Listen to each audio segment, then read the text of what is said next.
పత్రి వేసేటప్పుడు ఒక విధానం ఉంది. చీడ, పేడ, పురుగు, సాలెపురుగు, చీమ అది చిరిగిపోవడం కానీ ముక్క విడిపోవడం కానీ ఉండకూడదు.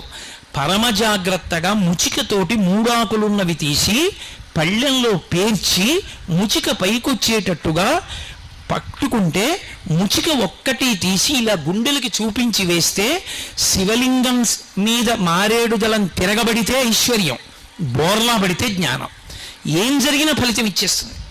అలా వెయ్యాలి మారేడు దళాన్ని. ఏది ఇంతంత రొట్ట చేతులతో ఇచ్చి ఆయన మీద విసిరేస్తారు. మీరు ఎప్పుడైనా గమనించండి, మారేడు దళాల మధ్యలో చేతులు పెట్టి కాసేపు ఉంచండి, బొబ్బలు ఎక్కుతాయి. అంత వేడి మారేడు దళం.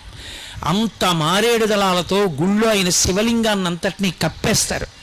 నిజంగా ఆయన ఎంత ఉడికిపోతాడు లోపల. అలా కప్పేస్తే కనీసం కనపడుతుందా?